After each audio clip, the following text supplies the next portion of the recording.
L'histoire commence dans un bâtiment magique flottant dans le ciel, avec le protagoniste Kai, qui voit une fille avec des ailes, enchaînée devant lui. Il ne sait pas si cette femme est un ange ou un démon. La fille le remarque et lui demande de l'aide. Kai est choqué. Peu importe ce que la fille est, il serait impossible pour elle de demander de l'aide à un humain à cause de la guerre passée. C'est ce qu'il sait.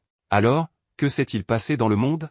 Quelques jours plus tôt, Kai est toujours le même perdant, faisant son travail et surveillant la pyramide devant lui. Dans ce monde, il y a 5 races, la race démoniaque qui utilise le mana, la race des dieux sauvages qui comprend les anges et les elfes, la race des esprits qui a des corps fantomatiques, la race des bêtes fantastiques composée de grandes créatures, y compris les dragons, les humains. Ces races étaient impliquées dans une guerre appelée la Grande Guerre des 5 races que les humains ont remportée. Maintenant, ils doivent empêcher une autre guerre de se produire. C'est pourquoi le pays de Kai, la fédération d'Urza, surveille la crypte, la pyramide devant lui où les démons sont scellés. Après 5 minutes d'observation de la crypte, Kai retourne auprès de ses amis Saki et Aslan qui l'attendent dans leur véhicule. Leur agence, l'agence de protection de l'humanité, est chargée de s'assurer qu'aucun démon ne s'échappe de la crypte. Aslan trouve étrange que Kai prenne son travail trop au sérieux alors qu'il n'y a jamais eu de fuite en 100 ans. Cependant, Kai souligne que les autres gardiens de la crypte dans les 3 autres cryptes où sont contenues les autres races travaillent sûrement dur eux aussi. Saki insiste sur le fait que le monde est déjà en paix,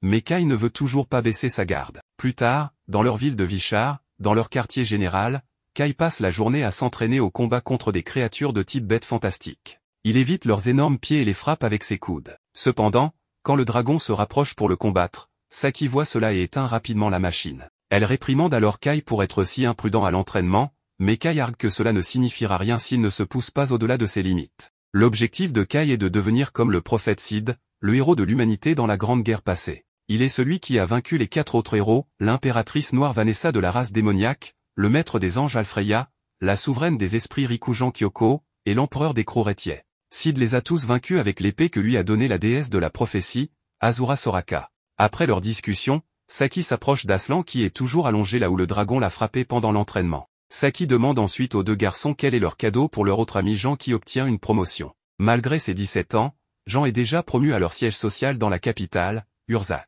En tant que camarade de promotion, Saki insiste pour qu'il lui offre un cadeau spécial. Pendant ce temps, Kai est distrait par un message de Jean. Les autres lisent le message et découvrent que Jean demande à rencontrer Kai en secret, sans que les 2 autres ne le sachent. Cela amène Saki et Aslan à taquiner Kai sur une éventuelle relation secrète avec Jean. Cependant, Kai s'échappe en courant pour fuir ses 2 amis. Le lendemain, Kai va rencontrer Jean. Lorsqu'elle arrive, elle demande à Kai pourquoi il porte son uniforme et est complètement équipé alors qu'ils sont censés être en congé aujourd'hui. Kai avoue qu'il vient en fait de quitter leur quartier général après s'être entraîné le matin. Ils se dirigent ensuite vers leur mission, faire du shopping. Jean regarde les bijoux dans la vitrine d'un magasin et révèle à Kai qu'elle prévoit d'offrir un cadeau à Saki et Aslan. Elle sait déjà qu'il prévoit de lui offrir un cadeau, alors elle veut leur offrir quelque chose en retour, car ils pourraient ne plus jamais se revoir. Kai souligne que le déploiement de Jean ne dure que 2 ans et qu'elle peut revenir ensuite, mais Jean rétorque qu'à ce moment-là, Aslan et Saki auront aussi terminé leur déploiement et retourneront à la vie civile. Jean est triste que, parmi leur groupe, seuls elle et Kai soient assez sérieux pour continuer leur carrière à l'agence. Kai remonte le moral de Jean en lui rappelant que son objectif est toujours de surpasser son père, le chef du quartier général d'Urza. Après cela, ils reprennent leur shopping, vérifiant de nouveaux sacs, la mode, et partageant un repas ensemble. Après avoir acheté tout ce dont ils ont besoin, Jean remercie Kai de l'avoir accompagné. En attendant pour traverser la rue, ils commencent à parler de leur passé. Enfant, Kai est tombé accidentellement dans une crypte de démons. À ce moment-là, il avait l'impression de tomber dans un puits de ténèbres entouré de démons, mais il a vu une épée brillante qui ressemblait étrangement à l'épée de Sid. Quand il est revenu et a raconté ce qui s'était passé, personne ne l'a cru. C'est à ce moment-là que Kai a décidé qu'il devait garder la crypte. Jean change alors de sujet et demande à Kai ce qu'il pense de l'avenir. Kai est confus car ils ont déjà parlé du retour de Jean après 2 ans, mais Jean clarifie qu'elle pense à plus long terme. Elle s'arrête de marcher et sourit à Kai. Elle était sur le point de lui poser une question lorsque Kai remarque que tout autour de lui commence soudainement à se brouiller. Il essaie de tendre la main vers Jean, mais une voix désincarnée en arrière-plan annonce que la renaissance du monde commence. Tout devient noir. En un clin d'œil, le monde autour de Kai se transforme en un lieu post-apocalyptique. Jean et les autres humains disparaissent, laissant Kai se demander comment il s'est retrouvé ici. Soudain, il entend un bruit derrière lui et, en se retournant, il voit un démon ailé gigantesque sortir et lancer une attaque magique contre Kai, le détectant comme un humain. Kai se défend de l'attaque magique en utilisant sa valise comme bouclier et s'équipe rapidement de son pistolet épée, spécialisé dans les combats rapprochés et à distance. Il tire une balle annulant la magie sur le cercle de lancement du démon, dispersant ainsi sa magie. Cela fait réaliser au démon que cet humain pourrait s'avérer dangereux, il lance alors sa prochaine attaque magique sous Kai pour le surprendre. Cependant, avec ses mouvements rapides, Kai évite cette attaque et charge directement vers le démon. Il frappe d'abord le démon avec son épée, puis tire plusieurs coups de feu qui enflamment le démon. Avec cette série de mouvements, Kai vainc le démon et devient fier de lui-même car c'était son premier vrai combat en dehors des simulations d'entraînement. La balle que Kai a utilisée pour enflammer le démon est appelée la décharge draconique, qui réplique le souffle de feu d'une bête fantastique, ce qui explique son efficacité contre le démon. Kai commence à croire en sa capacité à affronter seul les démons, mais sa confiance s'effondre lorsqu'un autre démon apparaît devant lui demandant comment un simple humain comme lui a pu battre un démon. Kai demande au démon comment il parle si bien la langue humaine, et le démon explique qu'il a appris la langue uniquement pour donner des ordres aux humains, révélant que dans ce monde, les démons ont réduit en esclavage les survivants humains. Ce démon ne veut pas que Kai devienne son esclave car il réalise que Kai est un individu dangereux, alors il lance un cercle magique pour éradiquer cette nuisance. Juste au moment où il s'apprête à lancer l'attaque, l'ami de Kai, Saki, arrive avec son véhicule et aveugle le démon en lui lançant une grenade éclairante. Dans le bref moment où le démon essaie de gérer la lumière aveuglante, Saki attrape Kai et s'éloigne avec lui. Elle fait ensuite un rapport rapide à son supérieur via un dispositif de communication, informant qu'elle a sécurisé un errant, indiquant que cette version de Saki est différente de celle que Kai connaît. Saki ne reconnaît pas Kai et demande au conducteur, qui est l'autre ami de Kai, Aslan, s'il le connaît. Recevant des réponses négatives de la part de ses deux amis, Kai se demande pourquoi personne ne se souvient de lui. Il leur dit qu'il faisait partie de la même équipe à l'Agence de protection de l'humanité, mais Saki affirme qu'elle et Aslan n'ont jamais fait partie d'une telle équipe et sont en réalité des soldats de la force de résistance. Kai ne connaît pas la force de résistance et demande à Saki de quoi il s'agit. Elle trouve incroyable que ce gars qui est apparu de nulle part n'ait aucune idée de la force de résistance et elle est encore plus étonnée lorsque Kai prétend ne rien savoir de ce monde. Aslan suppose que Kai souffre d'une perte de mémoire, alors il lui parle de ce monde, évoquant la grande guerre des 5 races où la race humaine a fini par perdre il y a 30 ans. En conséquence, les territoires de la race humaine ont été envahis par les 4 autres races et la plupart des humains survivants ont été réduits en esclavage, tandis que les quelques restants ont rejoint la résistance pour lutter pour leur liberté. Aslan et Saki emmènent Kai à leur base secrète où Aslan lui en dit plus sur ce monde. Apparemment, les 4 autres races sont toujours en guerre les unes contre les autres et se battent actuellement pour plus de territoire. La race démoniaque a capturé la majeure partie du territoire humain, les obligeant à abandonner leur foyer et à fuir pour sauver leur vie. Mais la force de résistance a tout de même créé son propre espace de vie souterrain, une ville paisible avec un faux ciel appelé Néovial, dirigée par la force de résistance. Cela rend Kai triste d'apprendre une telle nouvelle dévastatrice, alors il demande à Aslan pourquoi exactement les humains ont perdu la Grande Guerre. Selon ce que disent Aslan et Saki, les humains dans ce monde ne croient pas avoir ce qu'il faut pour vaincre les démons, et c'est pourquoi ils ont perdu. Dans le monde d'origine de Kai, il y avait un héros de l'humanité appelé Prophète Sid qui a gagné la guerre pour les humains, mais le prophète Sid n'existe pas dans ce monde. Aslan mentionne qu'il existe de nombreuses villes comme cette ville souterraine située autour du monde, cachée aux yeux de la race démoniaque, et toutes sont dirigées par les commandants de la force de résistance. Le commandant de la force de résistance n'est autre que Jean, dont la vue fait tomber Kai amoureux une fois de plus. Jean vient voir Aslan et Saki avec ses forces, les remerciant pour leur service comme toujours. Elle voit un nouveau gars derrière elle et apprend de Saki qu'il a été trouvé à la surface avec ses souvenirs disparus. Jean fait confiance à Aslan et Saki pour pouvoir aider Kai seul, alors elle les quitte, mais Kai l'arrête en lui demandant si elle ne se souvient pas qu'ils sont allés faire du shopping il y a quelques minutes. Il mentionne également que Jean cherchait un cadeau pour Saki et Aslan avant de partir Urzak, mais Jean ne se souvient de rien et suppose que ce gars a perdu la tête, alors elle s'en va. Pourtant, Kai continue de prétendre qu'il la connaît et mentionne son rêve de surpasser son père en lui demandant pourquoi elle fait semblant d'être un homme. Le subordonné de Jean, Farline, arrête Kai pour qu'il n'insulte plus son leader et lui dit de se ressaisir avant de partir. Aslan et Saki disent également à Kai d'arrêter s'il ne veut pas être puni et le ramènent chez eux pour qu'il puisse se reposer correctement et clarifier ses pensées. Plus tard dans la nuit, Kai lit l'histoire de ce monde mais ne trouve aucun enregistrement de lui ou du prophète Sid, se demandant pourquoi aucun d'eux n'existe ici. Il parcourt les pages des archives du monde et découvre que la crypte utilisée pour sceller les autres races existe toujours. Le lendemain,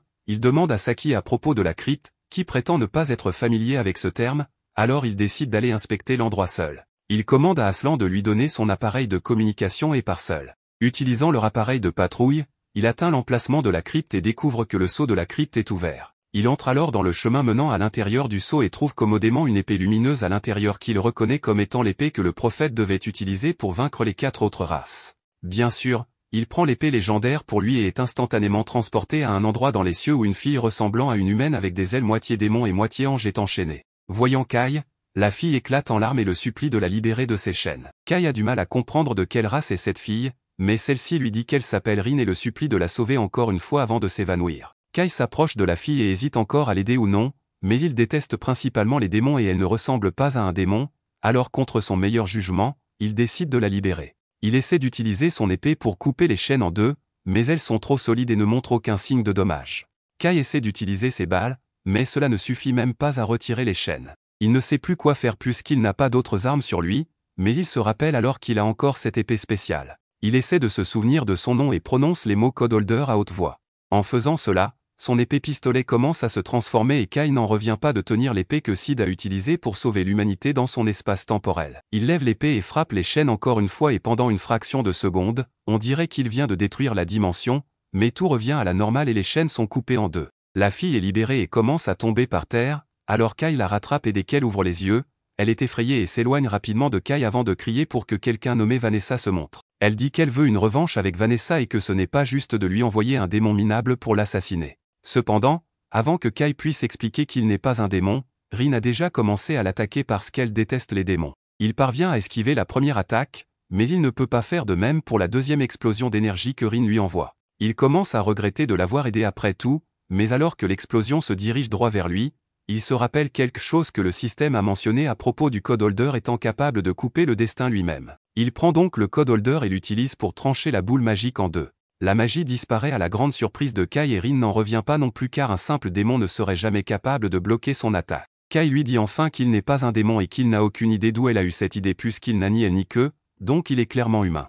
Rin réalise son erreur et s'excuse de l'avoir pris pour un démon et de l'avoir attaqué sans raison, mais elle déteste vraiment les démons, donc c'est toujours de la violence directe dès qu'elle en rencontre un. Kai est au moins certain qu'elle n'est pas un démon, mais il ne sait toujours pas de quelle race elle est, alors il lui demande. Rin le supplie de ne pas poser de questions à ce sujet. Kai accepte de laisser tomber le sujet de sa race pour le moment, mais il a encore d'autres questions à poser, comme où ils sont exactement. Malheureusement, Rin n'a aucune idée non plus de cet endroit. Tout ce dont elle se souvient, c'est qu'elle combattait Vanessa et tout d'un coup elle s'est retrouvée emprisonnée ici. Kai reconnaît le nom et demande si Rin parle de la même Vanessa qui est le héros des démons et Rin confirme. Sa surprise grandit en apprenant que Rin a osé affronter un héros, alors il demande si elle est vraiment si forte. En réponse, Rin déclare fièrement qu'elle pourrait anéantir toute une armée de démons toute seule si elle le voulait, mais d'après ce qu'elle a vu, Kai est tout aussi impressionnant qu'elle puisqu'il a réussi à arrêter ses attaques. Elle lui demande comment il a fait, alors Kai est sur le point de lui parler de son épée, mais il remarque alors un portail derrière Rin d'où émerge un monstre hideux. Le monstre dit quelque chose à propos de l'entité de la singularité du destin s'étant réveillée et comme elle représente une grande menace pour le nouveau monde, il va commencer le protocole pour l'éliminer. Le monstre tente de frapper Rin, mais Kai la tire en sécurité à la dernière seconde. La puissance de ce monstre est redoutable, alors Kai dit à Rin qu'ils n'ont pas d'autre choix que de fuir et Rin est d'accord, alors il lui prend la main et ils s'enfuient tous les deux. Malheureusement, ils ne savent pas où se trouve la sortie et le monstre a toujours accès au portail. Il tend son tentacule dans le portail et attrape Rin. Il déclare alors avoir capturé la singularité. Le protocole de suppression commence et il forme plusieurs orbes pour effacer Rin de l'existence. Kai ne peut supporter de voir cela, alors il décide de ne plus rester là et d'agir pour sauver Rin. Il utilise à nouveau l'épée dorée et avec elle, il tranche le tentacule du monstre en deux, tout en infligeant des dégâts importants à la dimension. Le monstre le repère et reconnaît qu'il tient l'épée interdite, mais ne comprend pas pourquoi l'épée est ici ni comment un humain pourrait l'avoir en sa possession. Puisque Rin est maintenant libre, Kai n'a pas l'intention de rester pour découvrir ce que le monstre va faire, alors il attrape Rin et saute à travers le trou dans la dimension, les ramenant au cimetière sur Terre. Kai est un peu confus, mais il est heureux qu'ils aient réussi à s'échapper en un seul morceau, et Rin est surtout soulagée car elle avait vraiment peur de mourir. C'est la première fois que quelqu'un se soucie suffisamment pour l'aider, toute sa vie, elle a été rejetée par toutes les autres races qui lui ont dit qu'elle n'était pas des leurs. Cependant, parmi toutes les races, les démons ont été les plus cruels envers elle, l'appelant toujours une abomination, ce qui est la raison pour laquelle Rin a eu une énorme dispute avec Vanessa. Kai la réconforte et dit qu'il comprend comment elle se sent, puisque tous ses amis ne se souviennent plus de lui et qu'il se sent donc seul au monde. L'histoire qu'il se rappelle est celle où les humains ont gagné la grande guerre des 5 races, mais dans ce monde, il semble que les démons occupent les villes humaines. Rin est un peu confuse car elle ne se souvient pas que les démons aient jamais eu l'avantage contre les humains. En fait, juste au moment où elle se battait avec Vanessa, elle se rappelle que les humains commençaient à gagner la guerre et que les démons se plaignaient que c'était à cause du héros humain. Kai s'excite et demande si Rin se souvient de Sid, mais malheureusement, elle ne l'a jamais rencontré, donc elle ne peut pas le dire avec certitude. Kai réalise qu'il a peut-être réagi de manière excessive et s'excuse auprès de Rin, mais au moins il a confirmé qu'il et Rin viennent du même passé, donc ils doivent être les mêmes. Rin se rapproche de Kai et dit qu'il est la première personne à s'associer à elle, ce qui la rend plutôt heureuse. Ils quittent tous les deux le cimetière un peu plus tard, et Rin demande à Kai ce qu'il prévoit de faire maintenant. Mais avant qu'il puisse répondre, Rin s'effondre par terre d'épuisement.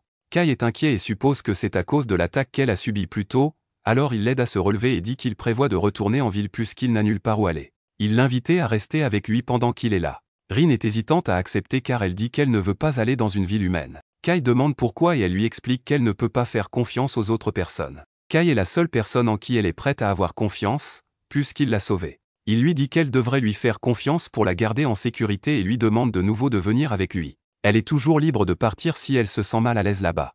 Rin accepte finalement de venir avec lui. De retour dans sa chambre, Kai est allongé sur son lit pendant que Rin prend une douche. Il est absolument épuisé par le trajet de retour. Rin n'avait jamais été dans une voiture auparavant, alors elle paniquait tout le temps et a failli provoquer plusieurs accidents. Heureusement, elle a pu cacher ses ailes, donc une fois arrivée, personne ne pouvait deviner qu'elle était un démon, mais elle attire toujours beaucoup l'attention avec son comportement étrange. Elle a même tenté de se battre avec des gens en utilisant la magie à un moment donné, alors Kai a dû la retenir, mais il comprend pourquoi elle est si prudente, étant donné qu'elle est entourée de personnes qu'elle ne connaît pas. Kai dirige alors son attention vers son épée, qu'il n'a même pas remarqué lorsqu'elle est redevenue normale. Il la prend et est sur le point de dire Code Holder pour voir si elle se transforme à nouveau. Mais avant qu'il puisse le faire, Rin sort en courant de la douche et lui demande de l'aider, car elle ne parvient pas à éteindre l'eau.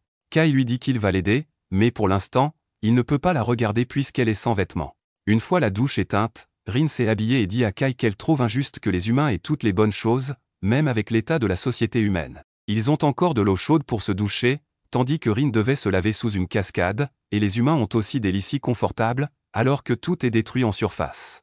Elle réalise que Kai ne plaisantait pas quand il disait que la ville avait été occupée par des démons. Kai était sceptique au début, mais rencontrer Rin confirme qu'il n'est pas fou, donc il sait maintenant avec certitude qu'ils sont dans un monde où les résultats de la Grande Guerre des races ont été modifiés. L'histoire correcte est celle aussi d'est devenu le héros des humains, mais dans cette réalité, il n'a jamais existé pour une raison quelconque. Rin suggère qu'ils doivent simplement échapper à cette réalité et revenir à l'ancienne, et c'est effectivement une solution à leurs problèmes, mais Kai ne sait pas s'il y a vraiment un moyen de le faire. Ils vont se coucher après cela, mais tard dans la nuit, Rin se réveille en sursaut et prévient Kai qu'elle sent une magie puissante, ce qui signifie que les démons attaquent à l'extérieur. Les démons ont déchiré le plafond de la ville et commencent à semer le chaos. Kai savait déjà que l'humanité était foutue dans cette réalité, mais il ne réalisait pas que les humains étaient aussi impuissants face aux démons, et il n'y a pas de héros pour les sauver non plus. Kai décide donc qu'il doit se lever et prendre la place de Sid pour le bien de l'humanité. Les unités de défense commencent à tirer des balles sur les démons, mais ils savent déjà que de petites balles ne serviront à rien, donc Saki se précipite pour aller chercher la mitrailleuse. Cependant, avant qu'elle puisse l'atteindre, un démon apparaît derrière elle et s'apprête à lancer un sort. Mais au dernier moment, Kai intervient pour la sauver et envoie le démon au sol. Il dit à Saki qu'elle devrait utiliser de l'eau contre les démons, car si leur corps l'absorbe, ils deviendront trop lourds pour voler, et une fois qu'ils sont cloués au sol, elle devrait les attaquer avec des grenades. Juste à ce moment-là, Kai mime Aslan se transformant en pierre par un démon, donc il tire une balle anti-magie pour interrompre le sort et sauver sa vie. Le démon se tourne alors vers Kai et essaie de le maintenir, tandis qu'un autre démon arrive par derrière pour l'attaquer. Cependant, Kai se dérobe et repousse le premier démon tandis que Rin fait exploser le second. Après cela, Kai remercie Rin pour son aide et la félicite pour sa force, mais même avec sa grande puissance, il n'est pas sûr qu'il puisse sauver la ville seul. Aslan et Saki arrivent en courant vers Kai et lui demandent comment il parvient à détruire la magie avec des balles et à envoyer les démons au sol avec ses poings. Kai leur explique qu'il vient d'un monde où l'humanité a gagné la guerre des races et que sa technique de combat, ainsi que ses balles spéciales, proviennent de ce monde. Saki et Aslan ont encore du mal à croire que Kai est sérieux au sujet de l'existence d'une chronologie alternative, mais avant qu'ils ne puissent poser plus de questions, Aslan reçoit un message l'informant que 2 éclaireurs démons ont réussi à s'échapper. S'ils rapportent la localisation de cette ville souterraine à leur chef, une armée entière de démons va arriver et tuer tous les derniers humains. Aslan dit qu'il doit signaler cela au quartier général de l'armée rebelle, et Saki demande à Kai de les rejoindre pour s'y rendre, car sa force en fait un atout précieux et Jean sera sûrement heureux de l'accueillir. Kai accepte de les rejoindre, et ils se dirigent tous vers le quartier général situé dans l'ancienne capitale royale. Le lieu a été détruit il y a des années, mais c'est précisément pour cette raison qu'ils ont choisi de construire leur quartier général là-bas, car les démons ne penseraient pas à les chercher. Celui qui a suggéré l'emplacement était le père de Jean, mais il a pris sa retraite en tant que chef de l'armée rebelle il y a 2 ans à cause d'une blessure, alors Jean a pris sa place. Ils arrivent bientôt au QG, et Kai ainsi que Rin sont amenés à rencontrer Jean. Elle a déjà reçu les rapports d'Ashran et lui demande de lui parler de cette chronologie alternative qu'il a mentionnée plus tôt. Kai lui explique tout ce qu'il sait, mais les autres responsables présents l'accusent de mentir pour avoir osé faire une telle déclaration. Cependant, Kai mentionne qu'il était ami d'enfance avec Jean dans la chronologie précédente et comment elle a toujours voulu être comme Augégère. Entendre ces noms attire l'attention de Jean, mais elle ne dit rien pour l'instant et décide de conclure la réunion pour aujourd'hui. Plus tard dans la nuit, Jean demande à rencontrer Kai et il semble qu'elle soit un peu plus ouverte à l'idée que Kai pourrait dire la vérité, puisque très peu de personnes dans ce monde savent qu'elle est une femme et que les noms Augégure étaient les surnoms de son père et de son grand-père. Cependant, cela ne signifie pas qu'elle croit tout ce qu'il a dit, mais ses compétences en combat et ses connaissances valent la peine de s'y fier. Elle parle à Kai d'un plan pour coordonner les autres villes humaines et repousser les démons qui viendront envahir Néo-Vichar, mais Rin pense que ce n'est pas une bonne idée, car cela ne ferait que provoquer de plus en plus d'attaques de démons au fil du temps. De plus, si un démon de haut rang apparaissait, tout le plan échouerait instantanément. Jean est consciente que c'est un plan risqué, mais elle ne peut penser à rien de mieux pour protéger les foyers des humains survivants. C'est alors que Kai suggère qu'ils n'ont besoin de s'attaquer qu'à un seul démon pour résoudre le problème, et c'est le héros des démons, Vanessa. Jean trouve fou d'envisager d'attaquer un démon aussi puissant que Vanessa, mais Kai est convaincu que le Code Holder pourra fonctionner contre elle. Il dit donc que lui et Rin seront ceux qui défieront Vanessa. Les démons sont plus concentrés sur le combat contre les autres races, donc la plupart de leurs forces ne seront pas aux côtés de Vanessa. Tout ce que Kai a besoin, c'est que Jean et ses forces repoussent le reste des démons pendant qu'il engage Vanessa. Une fois que Jean accepte, il commence immédiatement les préparatifs pour reprendre la Fédération Urza. Alors que les préparatifs de l'attaque touchent à leur fin, Rin réfléchit à sa haine pour les démons parce qu'ils sont trompeurs, pour les esprits parce qu'ils sont bizarres, pour les bêtes mythiques parce qu'elles sont barbares, pour les célestes parce qu'ils sont têtus et pour les humains parce qu'ils sont faibles. Mais par-dessus tout, elle se hait elle-même pour être un mélange de tous ces éléments. Néanmoins, elle reconnaît que Kai ne l'a jamais crainte, l'embrassant même, une chose qu'elle n'avait jamais vécue auparavant, étant habituée à recevoir de la haine. Pour cette raison, Rin souhaite profondément que cet humain ne meure pas. Alors que les véhicules de combat partent, l'armée rebelle de la Fédération Urza se dirige vers le palais du gouvernement par un passage souterrain pour lancer leur offensive. Pendant que le groupe principal doit occuper les démons, Saki et son équipe doivent libérer les captifs dans le sous-sol et éliminer Vanessa, au sommet de la hiérarchie.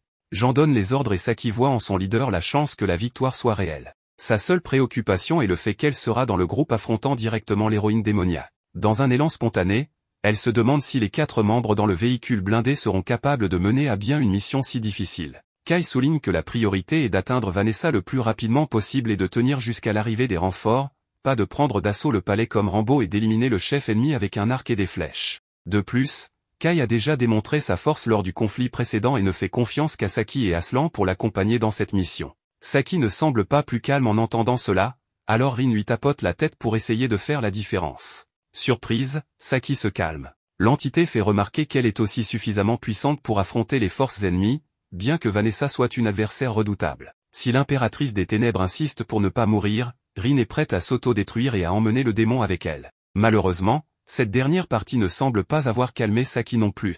De même, Aslan avoue être inquiet puisque personne ne sait à quoi ressemblera le palais à leur arrivée, surtout avec les rebelles se déplaçant en si grand nombre, ce qui facilite leur découverte par les ennemis. À ce sujet, Kai leur rappelle que les démons sont sensibles à la magie et que les humains ne possèdent pas de pouvoir magique, ce qui pourrait camoufler les hommes jusqu'à ce qu'ils atteignent l'objectif. Aslan se calme un peu à cette information et ajoute que tous les rebelles seront à jamais gravés dans les mémoires grâce à cette mission, peut-être même bien récompensés. En entendant cela, Kai commente que cet Aslan est plus fort que celui de son monde d'origine et Aslan se demande si c'est une sorte de compliment. Peu après avoir atteint la fin du passage souterrain, Jean rassemble tous les camarades de l'armée rebelle et les remercie pour la confiance qu'ils ont placée en leur chef. Le commandant souligne la bravoure et la loyauté de ses soldats, qui sont le dernier espoir de l'humanité, et reconnaît que beaucoup doivent se sentir peu sûrs avec si peu de temps pour se préparer à cette attaque. Cependant, elle leur rappelle que la résistance de la Fédération Urza n'est pas nouvelle. Des années de batailles intenses contre la domination des démons ont laissé chacun d'entre eux avec des cicatrices de guerre,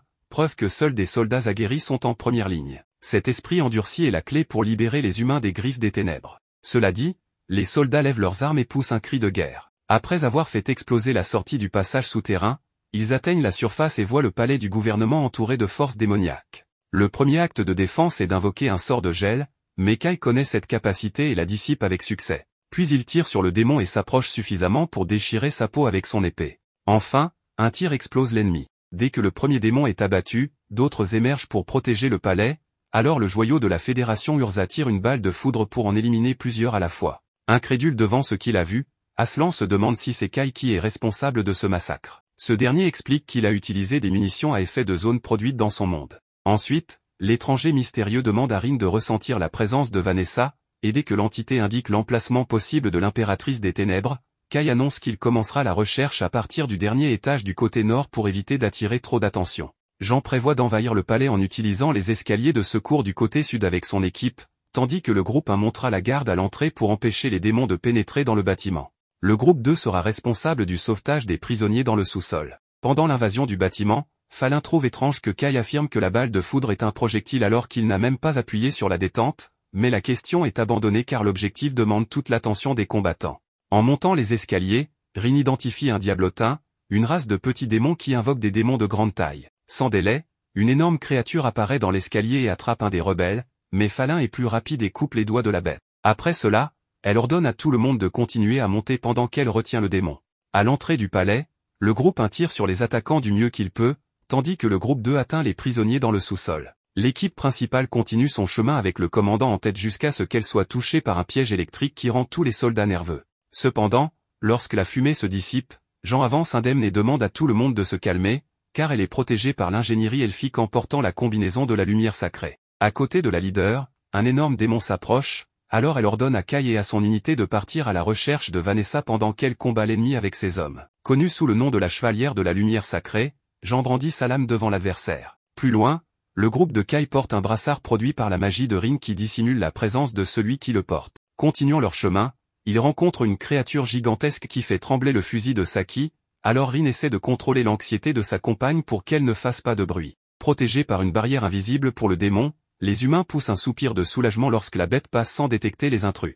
Avec cela, tout le monde exhale de soulagement et se dirige vers l'une des salles du palais où se trouvent les disjoncteurs. Aslan déclare que si Kai et Rin échouent à vaincre Vanessa, lui et Saki couperont toutes les lumières pour faciliter la fuite de tout le monde. Cependant, peu après que Kai et Rin ont continué leur périple, l'alarme du palais se déclenche malgré la barrière de Rin toujours fonctionnelle, ce qui amène le garçon à supposer que les capteurs infrarouges du bâtiment sont toujours actifs. Pour cette raison, ils accélèrent le pas, rencontrant un démon qui exprime son dégoût pour les ailes de Rin, les qualifiant de vue chaotique et désagréable. Profitant de la tendance du démon à parler, Kai lui demande s'il est celui qui maintient le système de surveillance, mais le monstre ne répond jamais directement à ce que l'humain veut savoir. Au lieu de cela, il les provoque en disant que Vanessa est ravie de cette invasion et, surtout, curieuse de savoir pourquoi les humains ont décidé de se suicider. Ne tombant pas dans la provocation, Kai essaie de profiter de l'occasion pour demander si le démon peut les conduire à leur héroïne, mais le monstre ne veut pas manquer l'occasion de s'amuser avec les humains devant lui. Avec cela, la créature et ses subordonnés invoquent des boules de feu contre leurs ennemis, ce qui pousse Rin à attraper Kai et à esquiver les flammes avec ses ailes. Après avoir échappé à la première salve, l'entité jette l'homme au sol et l'isole de la bataille avec un mur de glace afin que Kai puisse continuer son chemin vers Vanessa. N'ayant pas d'autre choix, le garçon continue tandis que les démons sentent une odeur angélique, elfique, naine, spirituelle et draconique sur la femme, et même une odeur démoniaque dans cette entité mystérieuse. Confus, il lui demande ce qu'elle est, mais même Rin ne le sait pas. Tout ce qu'elle sait à ce moment, c'est qu'elle déteste ces créatures hideuses. Pendant ce temps, Kai trouve une énorme porte et entre dans la salle du trône où Vanessa accueille l'humain. Devant cette figure, Kai ne peut s'empêcher de trembler légèrement. En même temps, Jean affronte le démon gigantesque, mais peine à pénétrer l'armure de l'adversaire. Elle déverrouille alors la forme de son arme, révélant un arc long lunaire, et perce enfin l'armure de l'ennemi avec une flèche. Presque mort, le démon observe que la magie elfique intense que cette humaine utilise consomme progressivement sa vie, car les humains ne sont pas préparés à gérer ce genre d'influence. Pour cette raison, le démon croit que le commandant a choisi la mort. Jean enfonce alors son épée dans la tête du démon et confirme qu'elle a choisi de mourir car c'est seulement ainsi que l'humanité pourra gagner cette guerre. Soudain, un autre ennemi l'attaque par derrière, mais Falin revient à temps et repousse la menace. Pendant un moment, le chien des enfers à 3 têtes se relève et note qu'il a entendu parler de Dragonard, un humain qui combat en utilisant un croc de dragon comme arme, tout comme Falin. Pendant ce temps, Vanessa demande à Kai s'il ne va pas déposer son arme comme beaucoup d'autres l'ont fait en découvrant que le chef des démons est une succube. Ainsi, elle pourrait coucher avec lui pour passer le temps. Kai refuse la proposition et déclare que la nature du démon est la folie alimentée par la violence. Vanessa rit et reconnaît que le garçon a bien réagi, car beaucoup deviennent ses esclaves avec un simple charme comme celui-ci. Elle demande alors si l'humain présent est le commandant rebelle portant la combinaison elfique, mais Kai prétend qu'il est juste un étranger d'un monde où Vanessa a été vaincue. Bien que sceptique, l'impératrice demande qui a réussi à la faire tomber dans cette histoire, et Kai dit que ce sont les humains. Confrontée à toutes les menaces infiniment plus dangereuses, Vanessa rit encore plus en entendant qu'elle est morte de la main d'un humain. Puis Kai explique que ce n'était pas n'importe quel humain, mais le prophète Sid. En entendant ce nom, Vanessa perd toute sa grâce, car ce nom lui rappelle de nombreuses choses désagréables comme le détenteur du code et la réincarnation du monde. Avec cela, elle change de posture et attaque l'humain avec de la magie, mais Kai brise le sort avec peu de difficulté, laissant Vanessa incrédule. Sans lui donner une chance de réfléchir, l'homme contre-attaque avec son épée et tranche la poitrine de l'adversaire, mais ce n'était qu'une illusion de succube. Derrière l'humain, la véritable impératrice des ténèbres manque de le faire exploser. Vanessa félicite l'ennemi pour sa capacité à esquiver et pour l'arme qu'il porte, qui non seulement annule la magie, mais déclenche également une attaque semblable à un souffle de dragon. Cela la pousse à croire que cet individu vient vraiment d'un autre monde. Plus prudente, elle lance une invocation des ténèbres, les flammes du purgatoire, qui pulvérisent le mur derrière l'humain, mais Kai parvient à s'échapper. Irritée, elle promet de mettre fin au combat en conjurant l'explosion du chaos, qui fait éclater tout le sol du bâtiment dans une déflagration dévastatrice secouant chaque partie de la structure. Souveraine dans les cieux, Vanessa suppose qu'il n'existe aucun être capable d'échapper à cette attaque, sauf s'il s'agit d'un héros des 5 races. Cependant, Kai Sakura Vento reste debout devant elle. Effrayée, Kai imagine que l'épée de Sid l'a encore une fois sauvée. Ensuite, Rin arrive avec plusieurs blessures après avoir craint que Kai soit mort, jusqu'à ce qu'un portail s'ouvre dans le ciel et que des griffes métalliques tiennent Vanessa. Une voix métallique annonce qu'elle a détecté des fluctuations inattendues chez l'héroïne démoniaque après que Vanessa a entendu le mot Sid. Pour cette raison, le robot initie une excision par l'astérisé pour effacer le code de Vanessa du monde. Mais l'impératrice des ténèbres réagit avec l'aptitude gloire. Selon la succube, elle ne sera pas vaincue par un simple Alfreya. Subissant d'énormes dégâts, le robot se retire dans le portail, laissant Kai et Rin terrifiés par la force démontrée par l'héroïne démoniaque. Rin note que Vanessa a toujours été forte, mais celle de l'autre monde n'était pas aussi terrifiante que celle-ci. Irritée, l'impératrice remarque que certaines blessures sur son corps ne guérissent pas, mais cela ne change pas le fait qu'elle va écraser les 2 adversaires devant elle. Rin sait qu'ils n'ont aucune chance contre Vanessa, alors avant que Vanessa n'attaque, elle s'élance et lui fait un plaquage comme une joueuse de football américain, tout en disant à Kai de s'enfuir, car elle ne pourra pas retenir Vanessa très longtemps. Rin crée une barrière de prison d'ombre autour d'elle-même et de Vanessa pour gagner du temps. Bien que Vanessa reconnaisse cette magie comme étant celle des esprits, elle est bien trop faible pour lui résister. Rin est projetée au loin par la force de Vanessa détruisant la barrière. Mais avant que Vanessa ne puisse en finir avec elle, Kai commence à charger pour attaquer. Comme il a attiré son attention, elle dirige son attaque vers lui à la place. Bien que Kai ait réussi à bloquer la majorité des dégâts, il semble tout de même être gravement blessé. Rin ne peut pas croire qu'elle a laissé Kai se faire tuer, et Vanessa se moque d'elle en lui demandant si elle compte essayer de venger la mort de Kai ou peut-être s'enfuir seule. Rin en a assez d'entendre la voix de Vanessa et décide de faire tout ce qui est en son pouvoir pour s'assurer que Vanessa paie pour cela. Alors que Rin libère toute sa puissance, son corps se transforme, affichant les caractéristiques des 5 races. Vanessa trouve cela amusant, mais Rin ne joue plus. Elle frappe Vanessa avec une telle force que le sourire disparaît de son visage. Sous cette forme, Rin semble être capable de rivaliser avec la puissance de Vanessa et de la malmener, mais il est évident que Vanessa ne faisait que s'amuser. Elle trouve la forme chaotique de Rin vraiment intéressante et se demande pourquoi Rin ne l'a pas utilisée plus tôt, car elle aurait pu gagner assez de temps pour que Kai s'échappe. Elle demande si Rin avait peur de montrer sa véritable nature ou d'être appelée un monstre. Rin commence à pleurer, mais Vanessa lui rappelle qu'elle n'a personne d'autre à blâmer qu'elle-même. Vanessa est le héros démoniaque, donc elle fera ce qu'elle veut, mais Rin avait la chance de sauver Kai et elle a choisi de ne pas tout donner par peur. C'est donc son hésitation qui a tué Kai. Aussi difficile que ce soit à admettre pour Rin, Vanessa a raison. C'est sa faute si Kai est mort, mais cela n'a plus d'importance maintenant. Rien de ce qu'elle fait ne pourra ramener Kai à la vie, alors pour l'instant, elle veut juste mourir et emmener Vanessa avec elle. Elle attrape la main de Vanessa pour lui lancer une malédiction, et avant que Vanessa ne réalise ce qui se passe, des gouttelettes commencent à couler de sa peau. Ces gouttelettes de sang sont la force vitale de Vanessa, et aucune défense ou résistance ne peut les arrêter. Les gouttes continueront de tomber jusqu'à ce que Vanessa et Rin meurent toutes les deux. Dans des circonstances normales, cela signifierait échec et mat pour Vanessa, mais elle avait encore un dernier tour dans sa manche. L'instant suivant, Rin s'effondre au sol, et Vanessa explique que bien que la malédiction ne puisse pas être contrée, son efficacité dépend toujours du pouvoir magique du lanceur. Normalement, Rin aurait eu assez de magie pour réussir, mais elle se trouve actuellement dans la base de Vanessa, où elle avait préparé certaines contre-mesures en cas d'attaque par une autre race. C'est pourquoi il y a un cercle de malédiction à grande échelle derrière Vanessa qui affecte les esprits, les bêtes magiques et les célestes. Comme Rin est en partie les 3, la malédiction est 3 fois plus efficace contre elle. C'est donc incroyable que Rin ait tenu aussi longtemps.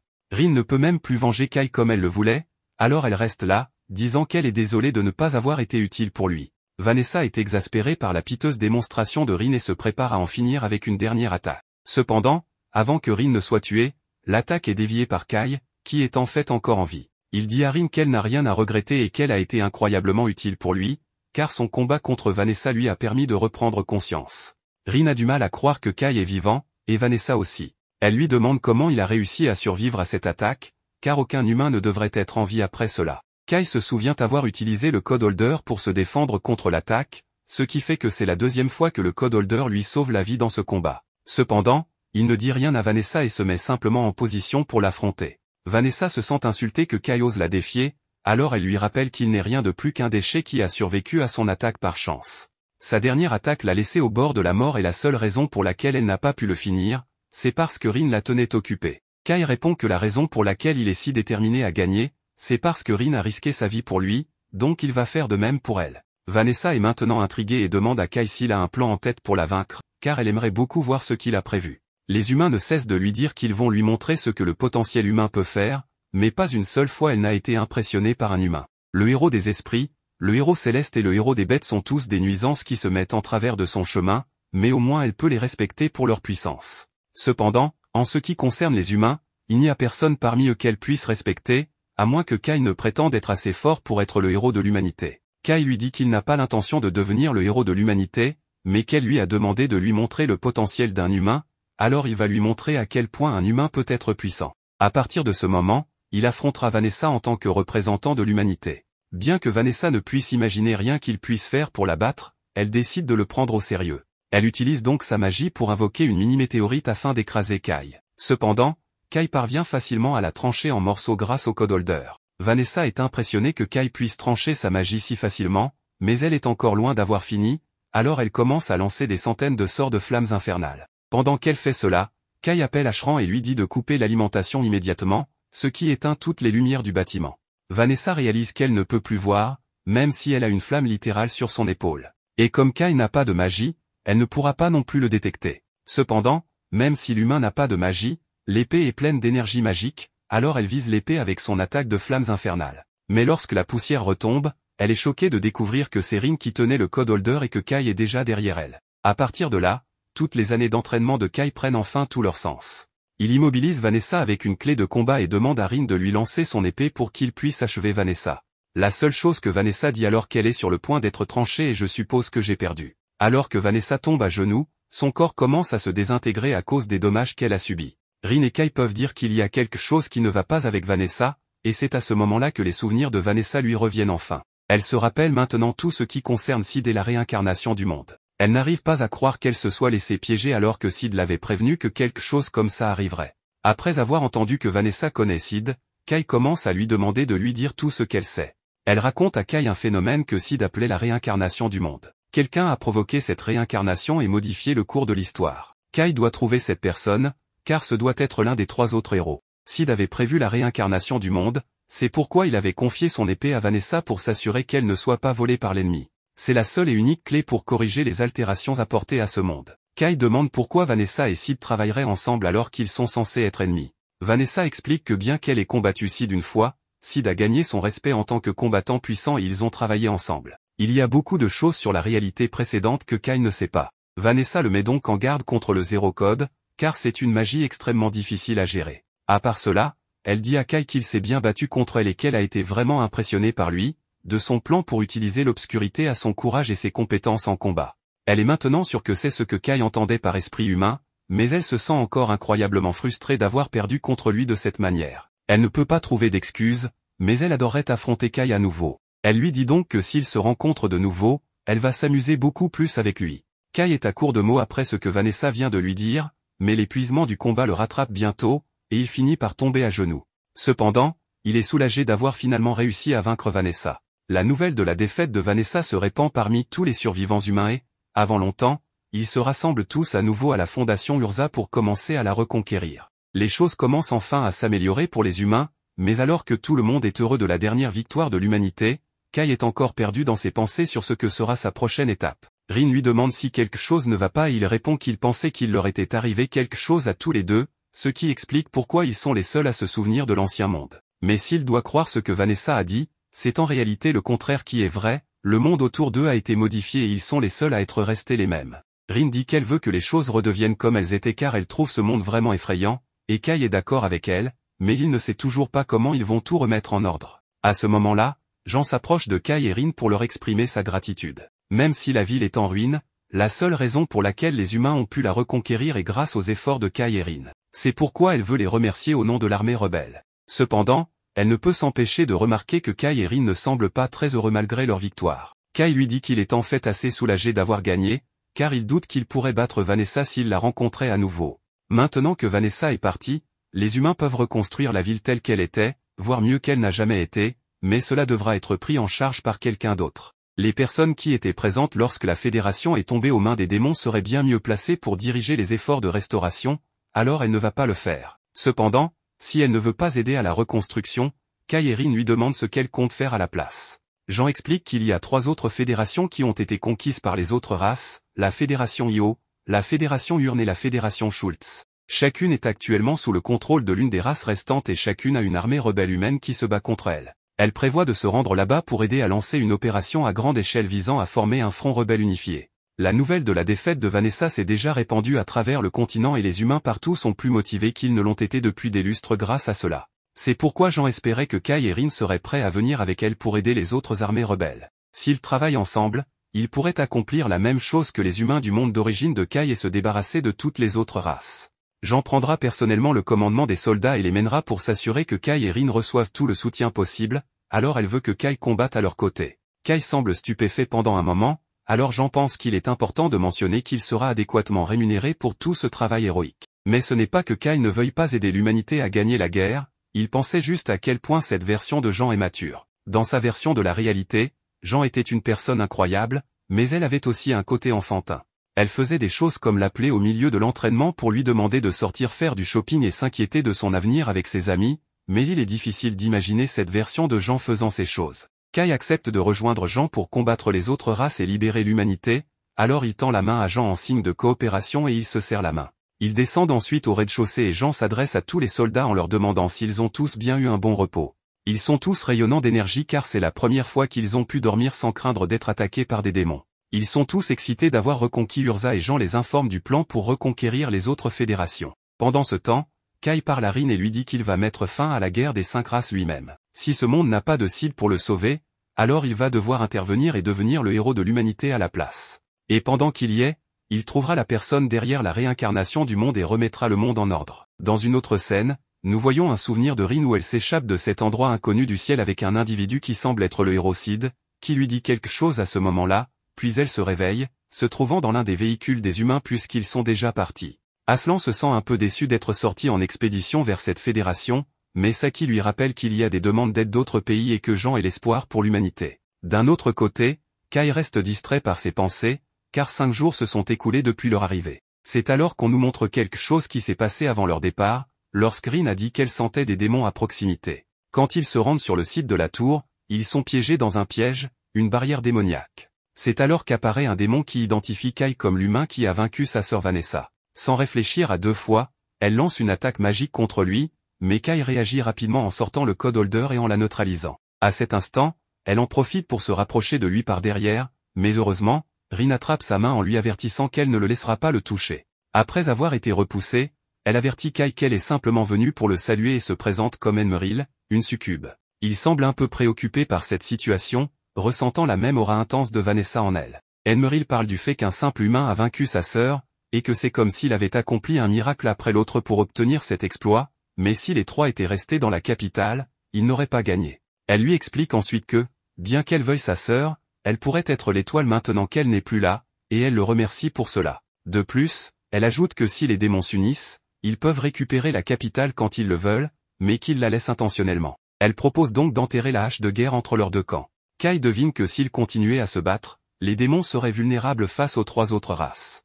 Jinmar ne le nie pas, insistant pour qu'ils gardent la capitale, mais que les autres territoires leur appartiennent, et ainsi, ils pourront conclure une trêve. Kai lui dit qu'il transmettra ce message au commandant, et avec cela réglé, Enmeril les encourage à se battre contre les 3 autres races. Évidemment, il sait qu'elle fait cela parce qu'elle veut qu'ils s'entretuent, et elle ne nie pas ce fait, elle lui offre même un baiser s'il réussit. Cependant, Kai refuse évidemment une telle chose car c'est absurde. Avant de partir, Emery lui mentionne que s'ils affrontent les territoires célestes, ils ne doivent en aucun cas faire confiance au seigneur céleste Alfreya, car dernièrement, il se comporte de manière étrange. Pour revenir au présent, Kai mentionne qu'ils laisseront la capitale à l'unité de reconstruction et qu'ils sont comme une unité d'expédition, donc ils doivent coopérer avec l'armée rebelle duel et vaincre les célestes. Saki se souvient que les célestes sont des elfes, des nains, des fées, et des anges, une race alliée. Kai lui confirme que c'est vrai et qu'ils sont plus lâches que les humains, mais qu'ils sont rusés et capables de créer de puissants objets magiques. Les humains voient les démons comme des monstres, mais les célestes sont comme des humains améliorés. À ce moment-là, Jean les informe par radio qu'ils passeront bientôt par le point médian de la route et qu'il y a une aire de repos à 2 km. Soudainement, Rin demande à Aslan d'ouvrir la trappe du véhicule et, à peine sortie, elle avertit Kai qu'il y a des ennemis au-dessus venant du ciel. Il s'agit d'une bête mythologique, ce qui les surprend, car ils sont encore en territoire démoniaque. Kai donne l'alerte aux autres pour qu'ils se préparent à l'attaque, mais les munitions ne sont pas efficaces contre ce monstre. Pour cette raison, Kai utilise une de ses balles spéciales, en la combinant avec la magie de Rin, et cela suffit pour étourdir la bête et la faire fuir. Cependant, à cause des dégâts causés par ce monstre, ils vont devoir s'arrêter pour aider quelques véhicules. Une fois arrivés à l'aire de repos, Kai mentionne qu'il se sent mal d'avoir une tente si grande alors qu'ils ne sont que 2, accompagnés de Rin. Il considère même qu'il pourrait y avoir une tente pour les femmes soldats, mais il sait que cela ne plairait pas à Rin, car cela lui causerait trop d'anxiété d'être entouré d'humains. Quelques secondes plus tard, Jean arrive et les félicite pour leur bon travail, bien que Kai la regarde, se demandant ce qu'elle fait ici. Jean explique que cette tente est pour les commandants et que tous deux ont été désignés comme ses gardes du corps, donc il est normal qu'ils soient ensemble. Farline demande à Kai s'il a un moment et, une fois sorti de la tente, lui indique qu'elle fera la garde toute la nuit pendant qu'il s'occupera de la tente. Cela parce que si elle reste avec Jean, il est possible qu'il découvre son déguisement d'homme. Elle l'informe également qu'elle devra enlever son armure pour dormir, donc elle portera une tenue légère devant lui et qu'il ne doit pas se faire d'idées étranges à ce sujet. Kai clarifie immédiatement qu'il n'a jamais pensé à quelque chose de ce genre, ce à quoi Farline s'attendait déjà, lui demandant enfin de prendre soin d'elle. Ensuite, il entre dans la tente et la première chose qu'il voit est Jean profiter d'un bon massage de la part de Rin. Ici, Kai parle de ce qui s'est passé aujourd'hui, car il ne s'attendait pas à voir une bête mythologique entrer dans la Fédération Urza. Ils ont dû entendre parler de celui qui a vaincu les démons et sont venus explorer. Il ajoute qu'ils ont laissé suffisamment de défenses préparées dans la capitale royale, donc même si une bête mythologique attaquait, elle ne les vaincrait pas facilement. Alors, c'est une perte de temps de s'inquiéter pour cela. Ensuite, elle lui annonce qu'elle doit lui dire quelque chose d'important, à savoir qu'elle a une mauvaise habitude en dormant. Elle s'excuse par avance s'il reçoit des coups de pied pendant la nuit. La scène suivante montre Kai allongé avec Rin et Jean de chaque côté, bien collés à lui. Le lendemain, Aslan lui demande s'il va bien, supposant qu'il n'a pas bien dormi en tant que garde du corps de Jean, remarquant les cernes qu'il a sous les yeux. En réponse, Kai préfère ne pas en parler davantage. Rin observe quelque chose au loin et demande ce que c'est, ce à quoi Saki explique qu'il s'agit du grand mur frontalier. À ce moment, Jean les informe par radio qu'ils vont bientôt traverser la frontière et que derrière ce mur de pierre se trouve la Fédération. Ils se dirigent vers les faubourgs de la capitale royale de la cité, la 8e ville Cassiopée, où sera installée la base de l'armée rebelle de Io. Approchant de leur destination, ils restent vigilants contre les célestes, sachant qu'ils sont plus vulnérables aux armes que les démons. Kai conseille à Rin de respirer profondément avant de tirer. Les humains et les célestes se ressemblent beaucoup, alors ils pourraient tirer sur un allié par erreur. C'est alors que Jean donne l'ordre de s'arrêter et de continuer à pied. Rin s'approche de Kai pour lui montrer un fruit, en lui assurant qu'il n'est pas vénéneux, car elle l'a déjà mangé dans la forêt des elfes. Cela signifie que cette végétation appartient aux elfes, et elle lui explique que c'est dû à l'invasion des célestes, qui ont enterré la ville humaine sous la forêt des elfes. En avançant un peu plus, ils sont accueillis chaleureusement par les humains de la Fédération qui étaient cachés. Une fois arrivés à l'entrée de la ville, les soldats de la Résistance les accueillent, et Jean fait la connaissance du conseiller Zefben Bakenig, qui est honoré de le rencontrer. Zefben est au courant de la nouvelle de sa victoire contre le héros des démons, ce qui a apporté un grand espoir. Il salue ensuite Farline, car il ne s'attendait pas à rencontrer quelqu'un qui a vu tant de champs de bataille, et lui dit qu'il souhaite aller droit au but en demandant à parler à son commandant.